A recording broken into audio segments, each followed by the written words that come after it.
Conduje 4 horas bajo la nieve para sorprender a mi familia en Navidad. Mi hermana me cerró la puerta en la cara, y esa misma noche, les enseñé qué significa el silencio. Cuando despertaron, ya no pagaba ninguna de sus cuentas. Me llamo Lautaro, tengo 33 años, y supongo que aún no había superado la ilusión de que la familia significara algo más que lazos de sangre y grupos de chat llenos de indirectas. Vivo a unas 4 horas del pueblo donde crecí, un lugar perdido entre colinas y bosques de Pensilvania.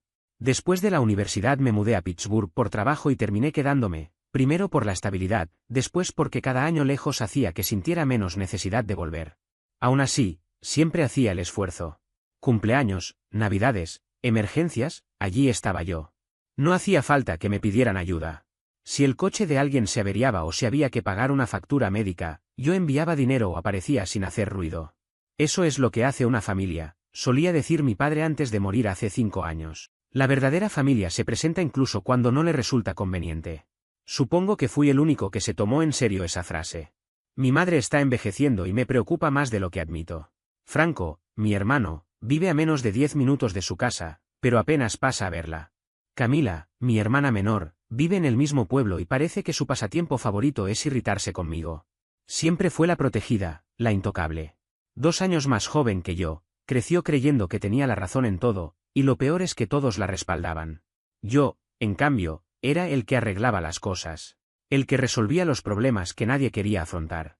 El que no invitaban, pero sí esperaban que enviara dinero cuando el refrigerador dejaba de funcionar o cuando el hijo de Franco necesitaba aparatos dentales.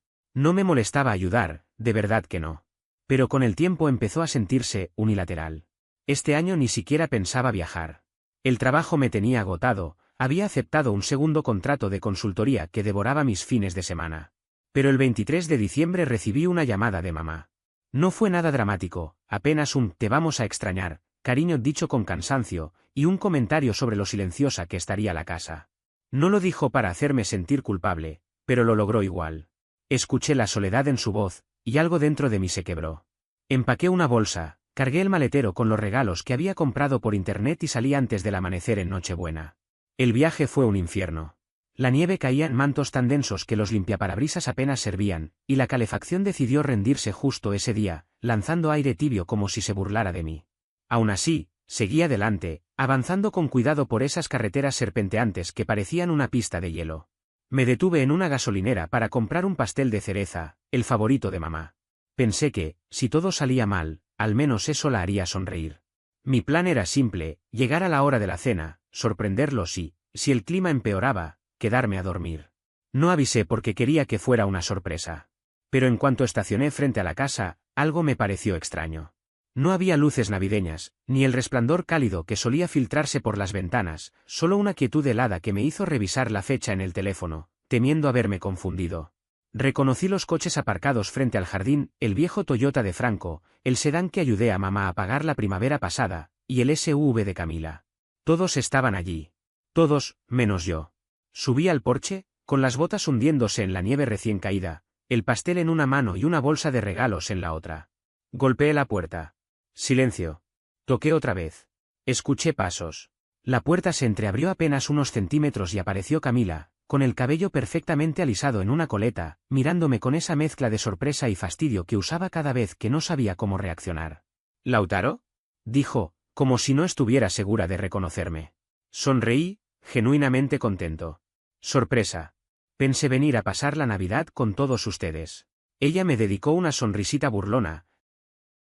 Ladeó la cabeza y soltó una frase que me dejó helado. «¿No te enteraste? Este año decidimos hacerlo en pequeño». «¿Qué?», pregunté, sin entender. «Solo la familia inmediata. Ha sido un año raro, no queríamos algo grande». Reí con incredulidad. «Camila, yo soy familia inmediata». No respondió. Miró por encima de mi hombro, quizá hacia mi coche, y añadió con total indiferencia. «Bueno, justo íbamos a cenar. Espero que el viaje no haya sido muy pesado». Y sin más, cerró la puerta. No la golpeó, no la trabó, solo la cerró con suavidad. Me quedé ahí, inmóvil, esperando, no sé qué. Tal vez que mamá escuchara mi voz y apareciera. Pero nada. Ninguna luz se encendió, no hubo risas ni música. Solo el viento y el silencio. Caminé de regreso al auto. El pastel se tambaleó entre mis manos. Guardé los regalos en el maletero, me senté al volante y dejé que la calefacción moribunda murmurara en vano. Me temblaban las manos, pero no del frío. Entonces el teléfono vibró. Era un mensaje, de Tomás, el marido de Camila. Probablemente quiso mandárselo a ella. ¡Qué payaso! De verdad vino. Lo leí. Luego lo volví a leer. Sentí como algo dentro de mí se partía con una calma inquietante. No respondí.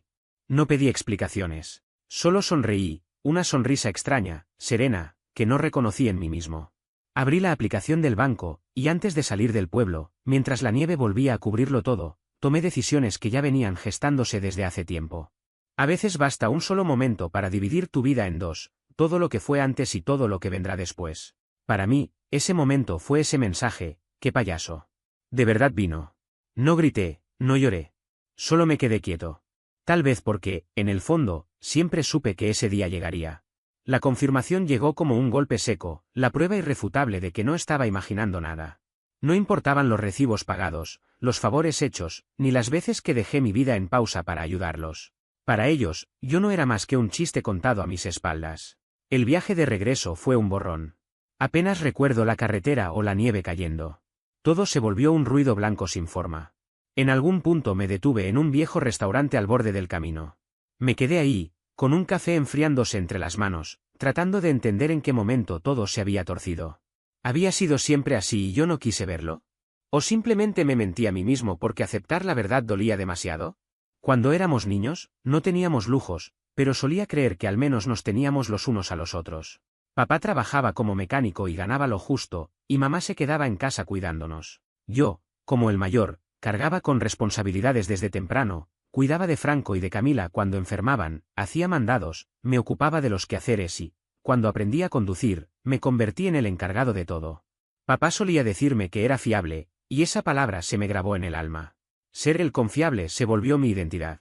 Incluso cuando Franco esquivaba sus tareas o Camila mentía con tal de zafarse de algo, yo era quien sostenía la estructura familiar. No me quejaba. Creía que eso era lo que hacía un hermano mayor, estar ahí sin esperar nada a cambio. Pero con los años comprendí que fiable empezó a significar invisible. Camila empezó a salir con Tomás cuando aún estaba en la secundaria. Desde el primer día lo trataron como si fuera el hijo perfecto que todos esperaban. Capitán del equipo de fútbol, becado en la universidad, sonrisa de catálogo y esa labia de vendedor que hacía que todos lo adoraran. Todos, menos yo. Siempre tuve la sensación de que, detrás de su amabilidad, me despreciaba. Le parecía blando, aburrido, el tipo que no encajaba en las charlas de cervezas ni en los debates deportivos. Pero guardé silencio, por Camila, por papá. Cuando él murió, todo se vino abajo. Papá era el equilibrio, el que mantenía la justicia entre todos. Con su ausencia, Camila empezó a mandar en cada reunión familiar. Franco aparecía y desaparecía con excusas vagas sobre el trabajo o sus hijos, y mamá solo quería evitar discusiones. La paz le importaba más que la verdad. Así que cuando Camila imponía sus decisiones, todos lo aceptaban. Todos menos yo. Recuerdo una Navidad, hace 2 años. Me había esforzado de verdad con los regalos. Cada uno tenía algo que habían mencionado tiempo atrás. A Camila le llevé un cuaderno de cuero hecho a mano, porque una vez me dijo que quería uno para escribir. Lo abrió, lo miró 2 segundos y dijo, «Ah, ya me compré uno parecido». Franco ni siquiera desató el lazo del suyo. Dijo que lo abriría más tarde. Mientras tanto, todos alababan las bolsas de regalo de Camila, llenas de vino barato y jabones perfumados. Parecía una broma, pero nadie lo notaba más que yo. El dinero fue otro capítulo. Nunca presumí de ayudar, lo hacía en silencio. Cuando el coche de mamá se rompió, pagué directamente al mecánico. Cuando Franco se quedó sin trabajo, le mandé $1.200. Y cuando Camila y Tomás compraron su casa soñada, firmé como garante para que pudieran obtener una línea de crédito de 10.000. Prometieron pagarla pronto. 18 meses después, solo hacían los pagos mínimos. Lo que no entendía era que, con cada ayuda, no ganaba afecto, lo perdía. Me convertí en una herramienta. Ya no era un hermano, sino un cajero automático con apellido familiar. Mientras más callado era, más abusaban. El verano pasado debí despertar. Fui a visitar a mamá por su cumpleaños. Le llevé flores, la saqué a cenar a su restaurante favorito y hasta le compré una tableta nueva porque la suya ya no servía. Estaba radiante. Pero al volver a casa, Camila y Tomás ya estaban ahí, sin regalos, sin esfuerzo alguno. Camila miró las flores, y con media sonrisa, dijo: «Vaya, ¿no estarás exagerando un poco?» Creí que bromeaba, pero no. Luego añadió. No tienes que comprar cariño, Lautaro. Me quedé helado. Miré a mamá esperando que la frenara, pero ella solo desvió la mirada y cambió de tema. Esa noche me fui antes del amanecer. Dejé la tableta sobre la mesa, aún en su caja. Desde entonces empecé a retirarme. Dejé de llamar tan seguido, de ofrecer ayuda sin que me la pidieran. Pero aún así, las insinuaciones llegaban, la calefacción anda mal, pero ya veremos cómo arreglarla, o no sé si los niños tendrán muchos regalos este año, pero bueno, sobrevivirán. Eran frases disfrazadas de inocencia, pero cargadas de culpa. Y cada vez que cedía, volvía a ser ese fiable, que sostenía a todos sin que nadie lo agradeciera. Hasta que llegó esta Navidad. Después de ese viaje bajo la nieve, de esa puerta cerrada en mi cara y del mensaje de Tomás, supe que algo en mí había cambiado. No exploté. Solo me alineé con la verdad. Pasé la Nochebuena solo, sin televisión, sin cena. Pensé en lo que todo eso significaba y en lo que debía hacer a partir de ahora. No respondí el mensaje, no llamé a nadie. En lugar de eso, abrí mi aplicación del banco y revisé cada gasto recurrente. La línea de crédito de Camila, suspendida. Los pagos automáticos de los servicios de Franco, cancelados. La tarjeta del supermercado de mamá, que yo recargaba todos los meses desde que murió papá, eliminada. No fue venganza, fue claridad. Si yo era el payaso, entonces el circo acababa de cerrar. El verdadero punto de quiebre, sin embargo, llegó en Nochevieja. Nadie me escribió. Nadie llamó. Solo silencio. Y por primera vez en años, ese silencio me pareció el sonido más honesto que había escuchado. Imaginé que, después de lo ocurrido, se sentirían avergonzados o incluso aliviados. Tal vez ambos sentimientos a la vez. En el fondo, sabía que el alivio ganaría, porque para ellos siempre fui más una carga que una presencia. Pero esa noche, cerca de las 8, el teléfono rompió el silencio. Era un número desconocido. Lo dejé sonar hasta que pasó al buzón de voz. Luego otro. Y otro más. Cuando vi que el siguiente era de Franco, mi hermano, dudé un segundo antes de contestar. Hola, dije con tono plano, sin intención de fingir entusiasmo. Lautaro, respondió con la respiración agitada, como si hubiese corrido hasta el teléfono. ¿Dónde diablos has estado? Ocupado, contesté sin más. Mira, no sabía que Camila iba a hacer eso, te lo juro. Todos pensamos que no ibas a venir. Eso fue lo que ella dijo. Dijo que habías dicho que tenías trabajo. ¿Y le preguntaste si era verdad? Repuse con calma. No, vaciló unos segundos. Pero lo creímos. Su silencio posterior fue más revelador que cualquier disculpa. Me recosté en la silla, mirando el café frío sobre la mesa. Luego, su voz regresó con un tono nervioso. Oye, Tomás está fuera de sí. ¿Y ahora por qué? Pregunté, más por curiosidad que por preocupación. Pidió un préstamo con garantía hipotecaria la semana pasada. Se lo negaron. Al parecer, el crédito le bajó porque el cofirmante se retiró. No dije nada. La pausa al otro lado se estiró hasta volverse incómoda. ¿Quitaste tu nombre del préstamo? Preguntó, esta vez con un hilo de desesperación. Aún no, le respondí con calma. Pero lo haré la próxima semana. Lautaro, no puedes hacer eso. Afecta a mamá también. Esa frase me arrancó una risa seca, amarga. Curioso, le dije. A ninguno de ustedes pareció importarles cómo me afectaban sus decisiones. Estaba a punto de colgar cuando Franco soltó algo que me heló por dentro. Van a vender la casa. El mundo se detuvo. ¿Qué dijiste? Camila asegura que fue idea de mamá, pero no estoy del todo seguro. Todo va rápido, como si ya tuvieran comprador. Dicen que la mudarán con ellos mientras remodelan el sótano. Me quedé callado. Noté cómo la garganta se me cerraba. Pensé que lo sabías, continuó él, vacilante. Ella dijo que tú estabas ayudando con todo. Vendían nuestra casa de la infancia sin decírmelo. Y peor aún, le habían hecho creer a Franco que yo estaba detrás. Esa era la verdadera traición. No solo me habían cerrado la puerta en la cara ni me habían borrado de un simple mensaje, habían manipulado la historia familiar, reescribiendo el guión para eliminarme de él. Me convirtieron en un personaje ausente, un recuerdo incómodo del que podían prescindir. Y mamá, ella lo permitió. Aquella noche no dormí. Ni siquiera lo intenté. Me quedé sentado frente a la ventana, mirando cómo el reflejo de las luces de la ciudad se deshacía en la oscuridad. La rabia se mezclaba con una tristeza densa, casi física. Empecé a pensar en lo que debía hacer. No quería venganza, quería paz. Pero la paz, lo supe esa noche, no llega sin una ruptura. Y ahí fue cuando todo cambió.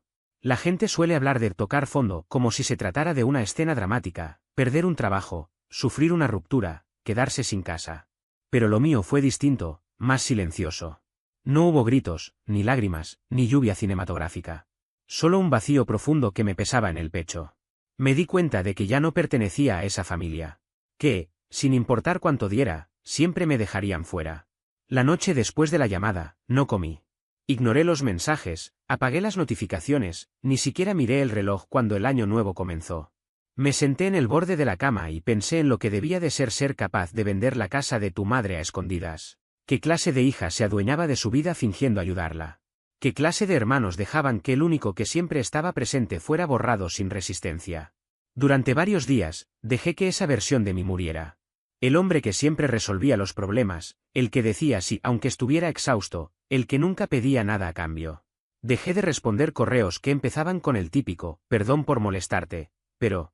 Silencié todos los grupos familiares, cancelé transferencias automáticas, detuve los pagos que mantenían la fachada de unión. Era como desconectar una máquina que llevaba demasiado tiempo funcionando sola. No fue fácil. Dolió más de lo que quiero admitir. Era un duelo, pero no por alguien, sino por el papel que había desempeñado toda mi vida. El responsable, el de confianza, el que siempre está. Cuando dejé de ser eso, quedé frente a un vacío. No sabía quién era sin ese título. Pero entendí algo. Cuando tocas fondo, el silencio te desnuda. Ya no puedes mentirte. O te quedas abajo, o aprendes a levantarte distinto. Por primera vez, no tuve prisa por hacerlo. Me quedé quieto. Dejé que el silencio me envolviera, que el dolor se asentara, que el cansancio dijera su parte. En esa quietud, descubrí una verdad incómoda: no era feliz. Llevaba años dedicándome a cuidar los incendios de los demás, olvidando que nadie cuidaba los míos. Mi departamento era limpio, ordenado, pero sin alma. Parecía un hotel, un lugar de paso. Tenía una carrera estable, ahorros, inversiones, pero ni una sola pasión real. Había trabajado tanto por sostener a otros que olvidé cómo sostenerme a mí mismo. Así que tomé una decisión. No volvería a dar sin límites. No volvería a disculparme por no ser lo que esperaban. Y, sobre todo, no volvería a rogar un lugar en una mesa que yo mismo ayudé a construir. El primer paso fue pequeño, casi absurdo: compré una planta. Una higuera de hojas de violín. Leí que eran difíciles de mantener vivas, y eso me atrajo. Quería demostrarme que podía cuidar algo que no fuera un problema, algo que simplemente existiera, que creciera sin drenarme. La puse junto a la ventana, y por primera vez en mucho tiempo, cuidé algo solo por el placer de hacerlo. Después pedí una semana libre en el trabajo. Avisé a mis clientes que estaría desconectado, alquilé una cabaña a 2 horas al norte y apagué el teléfono por completo. 5 días sin mensajes, sin correos, sin ruido.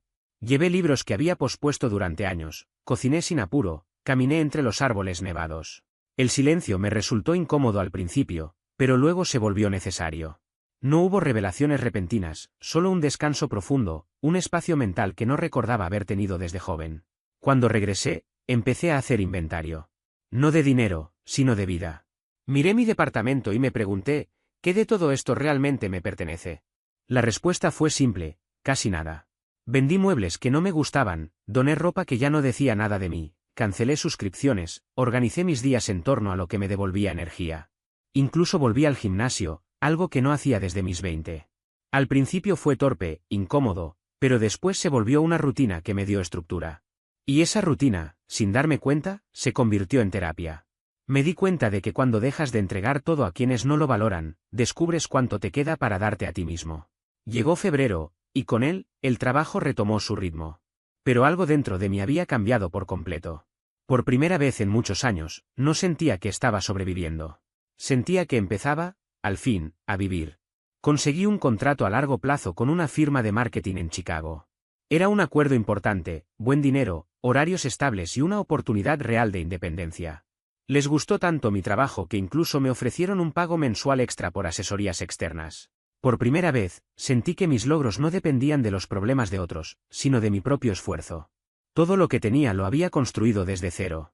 Empecé también a reconectar con personas que había dejado atrás, viejos amigos, antiguos compañeros de universidad, un colega con quien solía tomar café antes de que se mudara a Boston. No les conté toda mi historia ni me desahogué, simplemente volví a escribirles, a preguntarles cómo estaban, a recuperar poco a poco la costumbre de tener conversaciones genuinas. De esa manera, se fue formando un nuevo círculo en mi vida, uno más liviano, menos condicionado por la obligación o la culpa. Sería fácil decir que todo eso bastó para arreglar lo que sentía por dentro, pero mentiría. Todavía había noches malas. Noches en las que despertaba de un sueño en el que todos reían alrededor del árbol de Navidad mientras yo tocaba la puerta desde fuera. Otras veces me quedaba pensando si debía haber insistido más, si alejarme había sido rendirme o, en realidad, la primera vez que me elegía a mí mismo. Cada vez que me hacía esa pregunta, la respuesta se volvía un poco más clara. Y entonces, en marzo, algo inesperado sucedió, mi madre me llamó. Me quedé mirando la pantalla del teléfono casi un minuto antes de responder. No había escuchado su voz en más de 2 meses. Hola, cariño, dijo, como si nada hubiera pasado. ¿Cómo estás? Bien, respondí, intentando mantener la calma. He estado trabajando mucho. ¿Y tú? Ha sido una temporada ocupada, contestó tras una pausa breve. Eso ya era raro en ella, normalmente llenaba el silencio con frases innecesarias. Esta vez hablaba con cuidado. Escuché que has estado distante, añadió. Camila dijo que estabas pasando por algo. Solté una risa seca. ¿Pasando por algo? ¿Como si hubiera tenido un resfriado? Sí, repitió con suavidad. Solo necesitaba espacio, dije finalmente. Hubo silencio. Luego escuché su voz, más apagada. No sabía que ibas a venir por Navidad. Esperé. Camila me dijo que cancelaste, que tenías un proyecto grande por entregar. No sabía que estabas en la puerta. El estómago se me encogió. ¿Qué? Pregunté, casi sin voz. Yo estaba arriba, dijo con pesar. Tomás me comentó que era un vecino. Luego escuché que cerraban la puerta y pregunté quién era. Camila me dijo que no me preocupara. No pude hablar. Solo me quedé en silencio, procesando todo. ¿Por qué no me dijiste nada? Preguntó. ¿Habría cambiado algo si lo hubiera hecho? Repliqué. No respondió. En cambio, soltó algo que me tomó por sorpresa. Van a vender la casa. Camila lleva meses insistiendo. Dice que ya no puedo subir las escaleras. ¿Y puedes? Pregunté. A veces me canso, claro, admitió, pero no estoy muriendo. Y nunca dije que quisiera mudarme. ¿Entonces por qué lo haces? Otro silencio. Luego, casi en un susurro. Porque no sé cómo detenerla. Hace que todo suene tan lógico, tan por mi bien. No te está ayudando, dije con firmeza. Te está quitando lo que te pertenece. Lo sé, susurró. Pero es lo único que tengo aquí. Esa frase pesó más que cualquier reproche. Lo que realmente me estaba diciendo era, tú ya no estás. Esa llamada removió algo dentro de mí. No fue perdón, al menos no todavía, pero sí claridad. Entendí que mi madre no era mala, estaba cansada. Y Camila era de esas personas que se aprovechan del cansancio ajeno para disfrazar el control de cuidado, la manipulación de afecto. En ese momento supe que debía actuar. No para reconciliarme ni para redimirme, sino porque había límites que no podían cruzarse, y Camila los había cruzado todos. Comencé a investigar la situación de la casa, escrituras, financiamiento, registros públicos. Descubrí que el nombre de mi madre seguía en los documentos, pero Camila había solicitado el poder notarial 3 meses antes. Seguí el rastro del comprador, una empresa que, al revisar más a fondo, estaba vinculada a Tomás. Estaban vendiéndose la casa entre ellos. No era solo inmoral, era ilegal. Aquello no era ayuda, era un robo disfrazado de gestión familiar. De pronto, mi rutina tranquila de trabajo, gimnasio y plantas se transformó en una misión. Pero antes de actuar, necesitaba confirmar todo con mis propios ojos. Así que conduje durante horas hasta mi pueblo. Esta vez no había tormenta, solo una carretera despejada y una mente más serena. Estacioné 2 casas más abajo, caminé despacio y miré la fachada del hogar donde crecí. Un cartel de en venta colgaba en el jardín, con una pegatina encima que decía bajo contrato. No toqué la puerta. Presioné el timbre y esperé. Cuando la puerta se abrió, Camila apareció frente a mí. Con esa sonrisa satisfecha de quien se cree intocable. Tenía los brazos cruzados, el aire de alguien que ya había ensayado el encuentro. Detrás se oía el sonido de platos y risas, como si hubiera una reunión familiar. Nadie me había invitado, claro. No esperaba verte, dijo con una mueca. ¿Te perdiste otra vez? No respondí. Solo la miré con calma. Necesito hablar con mamá, dije. Está descansando, replicó de inmediato. Han sido semanas difíciles. Esperaré, contesté, sin alterar el tono. Quizás percibió que el Lautaro que tenía enfrente no era el mismo al que solía manipular. Abrió la puerta con evidente incomodidad, tal vez para evitar una escena frente a los vecinos. Mi madre estaba en la sala, arropada con una manta sobre las rodillas. Se veía más frágil que nunca. Cuando me vio, Sus ojos se agrandaron y mostraron una mezcla de sorpresa y culpa, pero no me pidió que me marchara. Hola, cariño, dijo con voz débil. No esperaba verte. Levanté una mano con suavidad.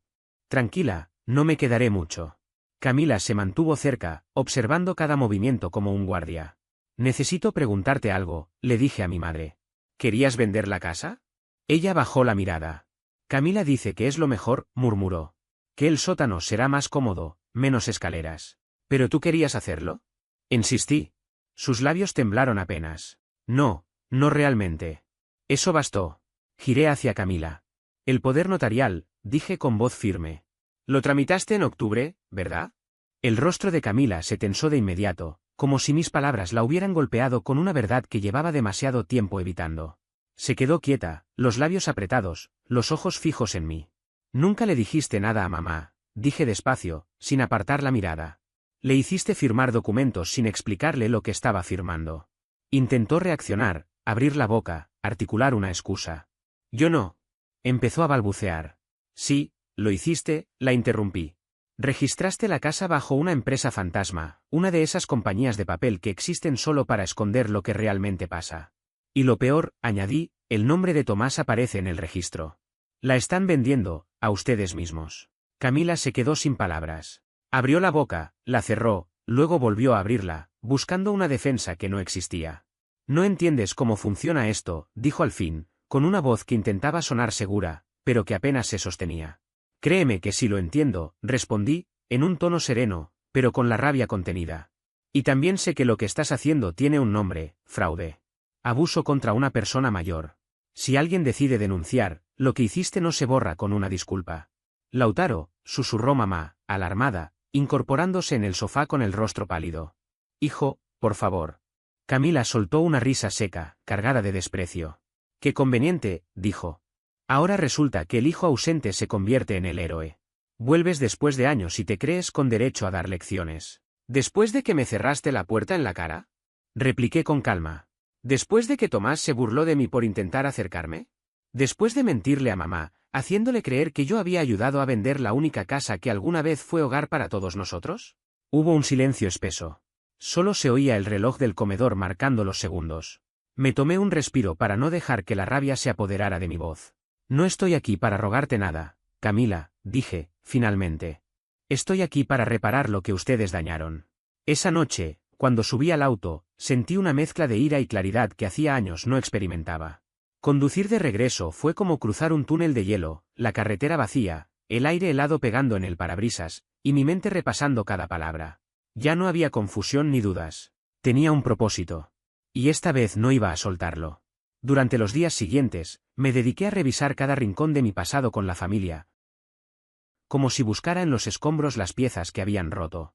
Encontré viejos correos, documentos de la herencia, recibos bancarios, copias digitales de los archivos de papá.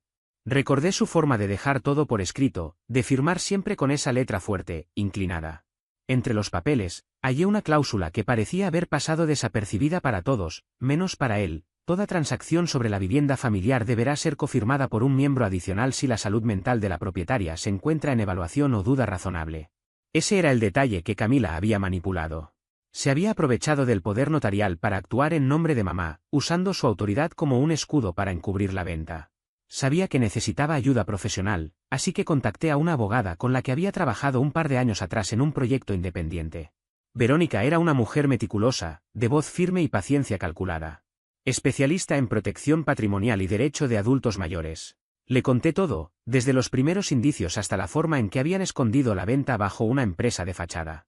Ella escuchó en silencio, tomando notas. Cuando terminé, levantó la vista. ¿Tienes pruebas concretas de todo esto? Preguntó. Sí, le respondí sin dudar. Tengo documentos firmados, registros de propiedad, grabaciones de voz, correos electrónicos. Incluso estoy analizando la firma del poder notarial. Me parece falsificada. Verónica se recostó en su silla y soltó un leve suspiro. Eso es más que suficiente para empezar, dijo con tono decidido. Pero prepárate. Este tipo de casos son lentos y desgastantes. Durante las siguientes semanas, trabajamos sin descanso. Verónica reunió pruebas, preparó declaraciones y armó la estrategia legal. Presentamos una solicitud de suspensión inmediata de la venta, alegando fraude y manipulación. Aunque no figuraba como heredero directo, mi vínculo financiero con la propiedad, por los préstamos y pagos que había cofirmado junto a mamá, me daba el derecho de intervenir. Era un ángulo técnico, pero sólido. Lo que más me preocupaba era mamá. No quería exponerla a un proceso legal tan estresante. Pero cuando la llamé para contarle todo, su voz se quebró al escuchar la verdad. No quería creerlo, me dijo, llorando, pero siempre sentí que algo no estaba bien. ¿Testificarías, mamá? Pregunté con cautela. Hubo un silencio breve, pero firme. Sí, hijo. Es hora de poner fin a esto. A partir de entonces, cambié de estrategia. Decidí fingir que todo estaba normal. Envié un mensaje al chat familiar, con el tono más relajado posible. Hola, he estado lleno de trabajo últimamente. Espero que todos estén bien. Franco fue el primero en responder. Todo bien, hermano, ¿qué se cuenta? Camila no dijo nada. Tomás solo mandó un pulgar arriba. Era justo lo que necesitaba, mantenerlos tranquilos, sin sospechas. Una semana después, visité a Franco con la excusa de ponernos al día. Tomamos unas cervezas, vimos un partido de fútbol y hablamos de tonterías. Cuando el ambiente se relajó, desvié la conversación con sutileza. ¿Supiste algo del tema de la casa de mamá? Pregunté con tono casual. Él resopló. Camila sigue insistiendo. Tomás quiere cerrar el trato cuanto antes. ¿Y viste los documentos? Insistí. No, asumí que todo estaba en regla. ¿Y estás seguro de que la firma de mamá es legítima? Me miró confundido. ¿Estás insinuando que falsificaron la firma? Me encogí de hombros, fingiendo indiferencia. Solo digo que es raro que nadie más los haya visto. Si mamá realmente hubiera querido vender la casa, al menos te lo habría comentado, ¿no crees? Aquella simple frase fue suficiente para sembrar la duda. Una semana después, me llamó nervioso. Hermano, le pregunté a Camila por los papeles y se puso como loca. Me gritó, dijo que la estaba acusando y que me metiera en mis asuntos. ¿Y tú qué hiciste? Pregunté. Nada, colgué. Pero algo no me huele bien. Entonces hazme caso, mantente al margen. Si esto sale mal, cualquiera que haya sabido y no lo haya denunciado podría terminar implicado. Franco maldijo entre dientes. No era un genio, pero entendía cuando una situación olía a peligro. Desde entonces, se apartó de Camila y de Tomás. No necesitaba que tomara mi lado, solo que no los cubriera. El proceso legal siguió avanzando. Verónica presentó la documentación y solicitamos una audiencia de emergencia. Camila y Tomás aún no habían sido notificados formalmente, pero el registro de la propiedad ya aparecía marcado como bajo investigación judicial. Habíamos logrado frenar la venta. Entonces vino la parte más delicada, la confrontación final. Organicé una reunión familiar en casa de mamá bajo el pretexto de aclarar las cosas. Quería hacerlo en persona.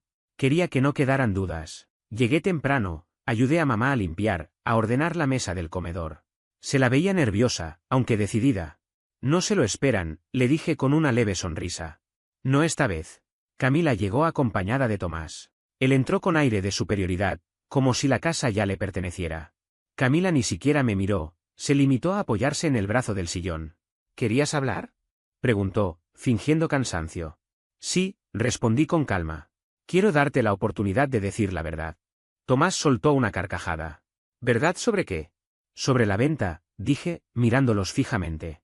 Sobre cómo intentaron transferir la propiedad usando una empresa fantasma. Sobre cómo hicieron firmar a mamá papeles que no leyó ni comprendió. Camila palideció. Eso es absurdo. ¿De verdad? Respondí con tono sereno. Porque ya vi los documentos, y un perito caligráfico comparó la firma. No coincide con la de mamá. Ella abrió la boca, pero levanté un dedo para que guardara silencio. Mentiste, Franco, dije con voz firme. Le mentiste a mamá, y también me mentiste a mí. Ahora tengo una fecha de audiencia en el tribunal. Tomás, que hasta entonces había mantenido su expresión relajada, se inclinó hacia adelante, adoptando un tono grave. ¿De verdad crees que esto va a salir como tú esperas? Giré ligeramente la cabeza y respondí con calma. No necesito que salga a mi favor. Solo necesito que todo salga a la luz. Ambos intercambiaron una mirada silenciosa, densa, como si buscaran una estrategia improvisada. Y fue en ese instante cuando Camila perdió el control. Hice lo que tenía que hacer. Gritó, con la voz quebrada de rabia. Ella estaba sola, ahogándose entre papeles y cuentas. Esta casa se caía a pedazos. Alguien tenía que tomar las riendas. No necesitaba control, respondí con dureza. Necesitaba ayuda. Pero tú nunca entendiste la diferencia. Tomás intervino con frialdad. Tú ni siquiera vives aquí, Lautaro. Solo eras el que enviaba dinero. Ya no, contesté sin levantar la voz. Fue entonces, frente a las cámaras de seguridad de la casa de mamá, que todo se derrumbó. Camila me miró directamente a los ojos y dijo las palabras que, en el fondo, había esperado oír durante años. Nunca fuiste parte de esta familia. Solo eras una billetera de la que podíamos sacar dinero cuando lo necesitábamos. Tomás no se inmutó, simplemente asintió, como si ella hubiera puesto en voz alta lo que ambos creían. Yo no respondí. No hacía falta. El vídeo lo había registrado todo. En ese momento supe que el escenario estaba montado y que la caída sería inevitable. 3 días después de aquella reunión familiar, el tribunal aprobó nuestra solicitud de emergencia. La venta de la casa quedó suspendida indefinidamente. Verónica apenas tuvo que argumentar. El juez observó el vídeo una sola vez, negó con la cabeza y dijo: «He visto suficiente». Las palabras de Camila: «Nunca fuiste parte de esta familia. Solo eras una billetera», resonaron en la sala con un peso devastador. Ella permaneció con el rostro inmóvil, fingiendo indiferencia, pero Tomás palideció. Por primera vez comprendió que aquello no era una simple pelea doméstica, era un proceso legal. Serio, irreversible. Ese fue solo el inicio. Mamá revocó oficialmente el poder notarial que Camila le había hecho firmar bajo engaño. Verónica preparó todos los documentos y yo acompañé a mamá al notario. En el camino de regreso, mientras miraba por la ventana, ella susurró: «Lo siento, Lautaro. Dejé que ellos te alejaran». No respondí de inmediato. Seguimos en silencio un rato, hasta que por fin dije: «Yo también lo permití». No hubo reproches ni discursos. Solo un reconocimiento mutuo, suficiente para cerrar una herida vieja. Después vino la siguiente fase, más fría y calculada. La venganza, cuando se ejecuta con cabeza, no busca un estallido emocional, sino justicia documentada. Con la ayuda de Verónica iniciamos una demanda civil por mala administración financiera y explotación de una persona mayor. No era un proceso penal todavía, pero bastaba para abrir la etapa de descubrimiento de pruebas. Solicitamos los registros de comunicación de Camila con la compañía de títulos y los documentos de la Sociedad de Responsabilidad Limitada de Tomás. Lo que encontramos confirmó nuestras sospechas: habían planeado transferir la casa meses antes de hablar con mamá. Incluso habían presupuestado los costos de remodelación y proyectado las ganancias del alquiler. Querían convertir nuestra casa de infancia, el lugar donde crecimos, en un simple activo de inversión. El mismo hogar donde papá me enseñó a reparar una canilla con una llave inglesa, el pasillo donde mamá marcaba con lápiz nuestras alturas cada año, todo reducido a cifras en una hoja de cálculo. Esa imagen encendió mi enojo, pero ya no era un enojo ciego. Era una furia dirigida, precisa, meticulosa. Con todos los documentos en mano, enviamos una copia al banco que tenía la hipoteca de la vivienda de Tomás y Camila. Preparé una carta detallada explicando cómo habían intentado comprar otra propiedad mediante una empresa fantasma mientras cometían fraude financiero con otra. Incluí capturas de pantalla, anexos legales y la orden judicial de suspensión. Los bancos no toleran el fraude, especialmente cuando amenaza sus inversiones. ¿El resultado? Su solicitud de refinanciamiento fue rechazada de inmediato. El siguiente paso fue contactar al comité de la asociación de vecinos donde vivían. Descubrí que ya estaban en problemas por no mantener el jardín y por una estructura sin terminar en el patio trasero. Les escribí un correo respetuoso, adjuntando información sobre las irregularidades de la empresa usada por Camila y Tomás. No exigí nada, solo les sugerí que investigaran antes de que la situación se volviera pública. Una semana después, la sanción llegó, las multas del comité se triplicaron y les dieron 30 días para poner la propiedad en regla o afrontar embargos. Y todavía faltaba un detalle. Ese crédito de $10.000 que había cofirmado para que pudieran comprar su casa. Decidí saldar esa cuenta pendiente. Cancelé los pagos automáticos que yo mismo había configurado y dejé que el préstamo entrara en mora el tiempo suficiente para que el sistema emitiera una alerta. Luego me comuniqué directamente con la entidad financiera y solicité que me retiraran como cofirmante, alegando que Camila había incumplido el contrato original al usar el crédito sin notificarme. Tras semanas de trámite, recibí una carta confirmando que la deuda quedaba exclusivamente a su nombre. El monto adeudado ascendía a $8.700. Y, por primera vez en años, respiré con la certeza de que cada pieza estaba en su lugar. La caída fue más rápida de lo que cualquiera esperaba. El crédito de ambos se desplomó en cuestión de semanas. En enero, Tomás intentó solicitar una nueva tarjeta de crédito, pero fue rechazado. Camila, buscando una salida, aplicó para una subvención de negocio, y también fue negada. Desde ese momento, todo empezó a desmoronarse: la hipoteca, el auto, hasta los servicios básicos se les fueron de las manos. Franco, para su crédito, decidió mantenerse al margen. Después de que el vídeo se hiciera público, me envió un mensaje corto, solo 2 palabras: lo siento. No respondí. No era necesario.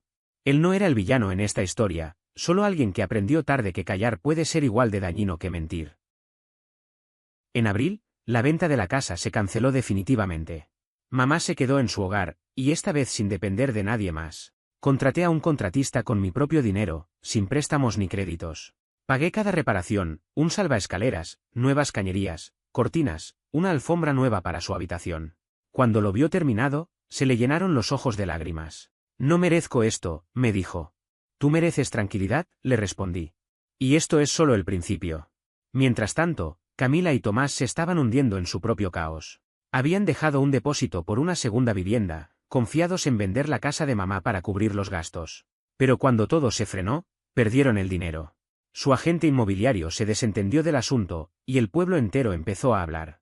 No era un caso penal, pero los rumores bastaron para que la gente empezara a evitarlos. En junio, recibieron una notificación formal desde la oficina de Verónica.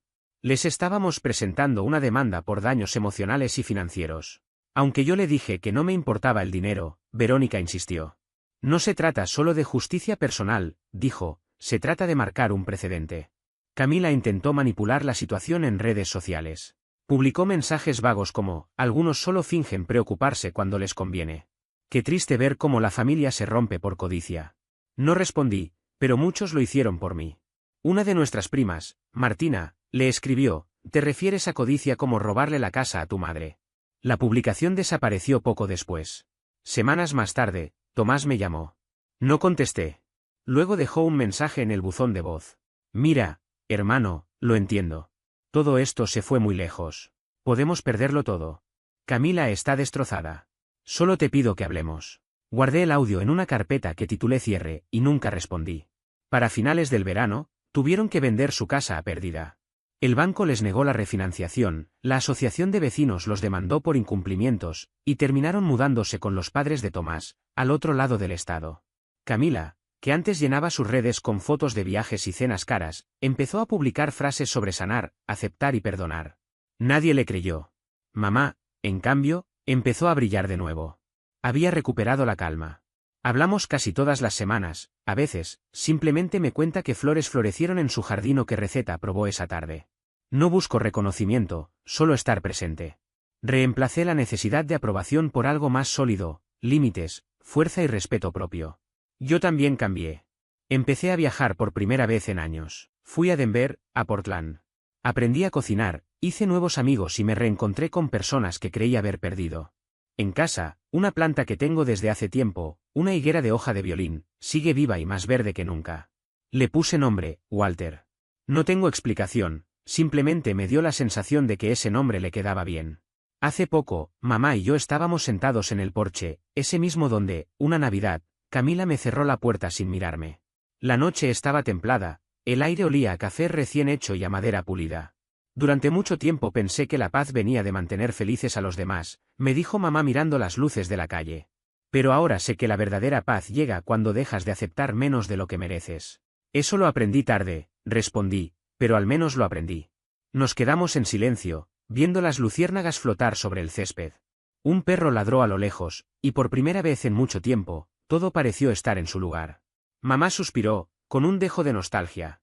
¿Crees que algún día se arrepienta? Pensé un momento antes de responder. Quizás, pero ya no importa. Hay cosas que se devuelven solas. Ella sonrió, y en ese instante entendí algo que no había querido ver antes: la victoria no siempre se anuncia con ruido. A veces llega en forma de calma, de una taza de café compartida o de una casa que vuelve a ser un hogar.